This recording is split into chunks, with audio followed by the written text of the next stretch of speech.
السلام عليكم ومرحبا بكم في فيديو جديد ووصفة جديدة على قناتكم كويزين سارة. كنتمنى تكونوا بألف خير وصحة جيدة. واليوم أخواتي غنحضروا وصفة من الوصفات المغربية الأصيلة، وهي الحريرة المغربية على الطريقة التقليدية.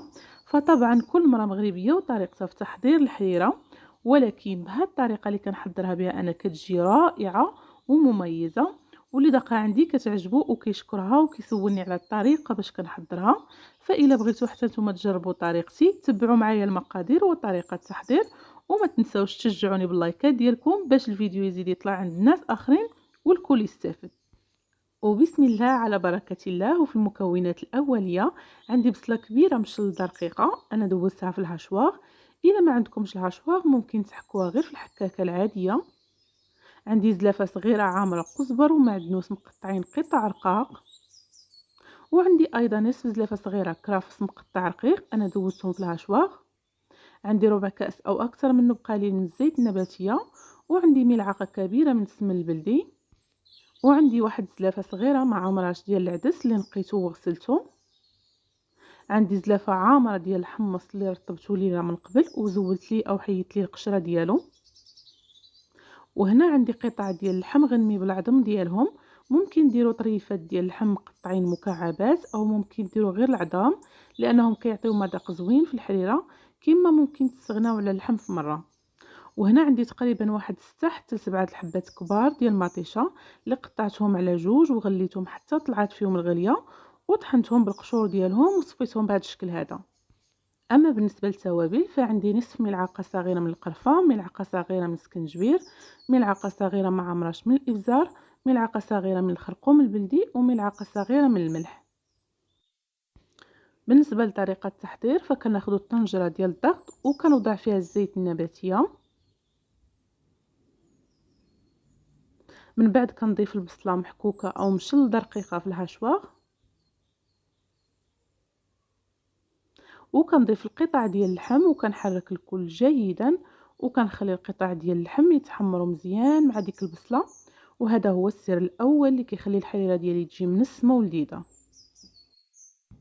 من بعد كنضيف الملعقه ديال السمن وكنزيد نخليهم يتقلوا مزيان مزيان حتى كتدبل ديك البصله وكتنسم بالنكهه ديال السمن هي واللحم.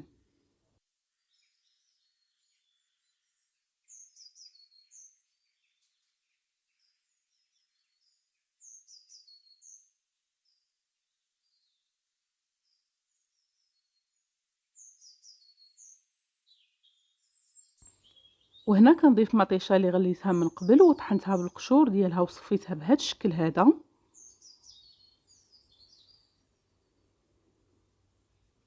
وكنضيف الملح والعطريه او التوابل كلها في مره.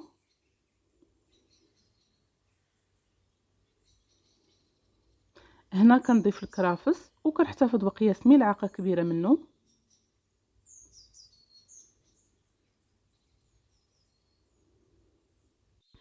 كذلك كنضيف القزبر والمعدنوس وكنحتفظ بقياس 2 معالق كبار منهم.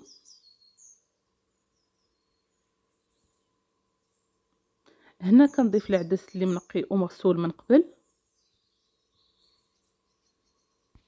وهنا كنضيف الحمص مفسخ او مقشر، اللي كيبغيه بالقشور ديالو ماشي مشكل.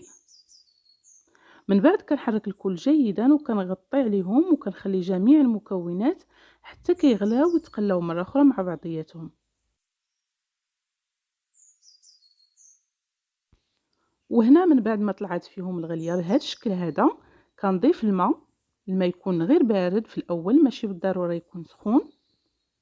فكنضيف الماء حتى كنوصلوا لعند هذوك الفيسات ديال اليد ديال الطنجره.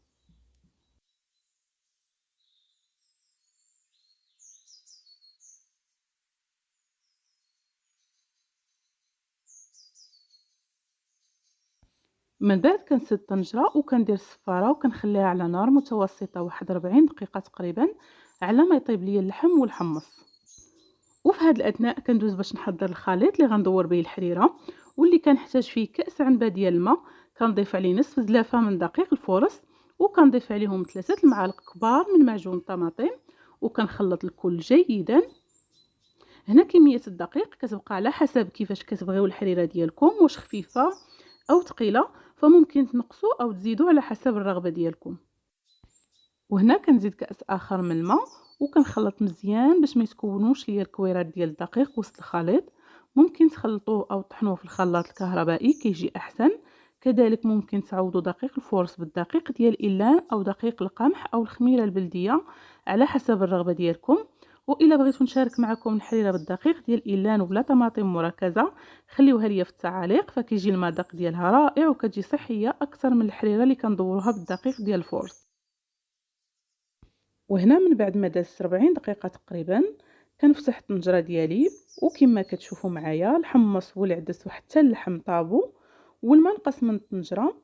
فكنرجع نزيد فيها الماء سخون حتى لنفس المكان فين عمرته في الاول.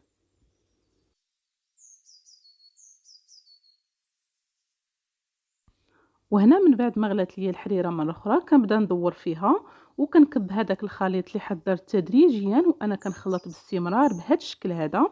فحاولوا ما تكبوش الخليط ديال الدقيق دفعه واحده والا غيتكونوا لكم حبيبات او حتى كويرات وسط الحريره ديالكم. فكبوه تدريجيا وانتم كتحركوا. وحاجه اخرى، نقصوا العافيه لدرجه اقل من متوسطه، يعني تكون عافيه مهيله باش ما يلصقش لكم الدقيق في القاع ديال الطنجره ويتحرق لكم. من بعد كنضيف نصف زلافه ديال الشعريه، تقريبا واحد 4 المعالق كبار، وانا كنحرك باستمرار باش ما تهبطش حتى هي للقاع ديال الطنجره وتلصق فيه. هنا كاين الناس اللي كتضيف الروز او لسان الطير او المحمصه، فضيفوا اللي بغيتو، انا كنفضل الشعريه.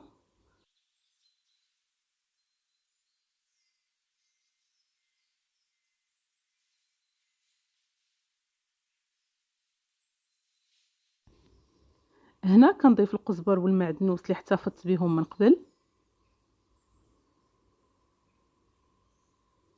وكنضيف ايضا الكرافس اللي احتفظت به من قبل. وهذا ايضا سر من الاسرار اللي كتخلي الحريره ديالي تجي بنينه ومنسمه مزيان. فكنخلي حتى الاخير، يعني حتى كندور الحريره عاد كنضيف ليها واحد الكميه من القزبر والمعدنوس والكرافس.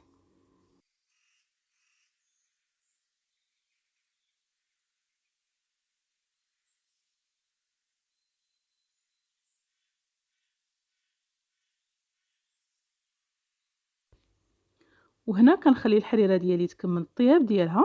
فضروري تخليو الدقيق والشعريه يطيبوا تقريبا واحد 15 حتى ل 20 دقيقه، ومره مره حركوها وما تغفلوش عليها باش ما يلصقش لكم الدقيق والشعريه في القاع ديال الطنجره.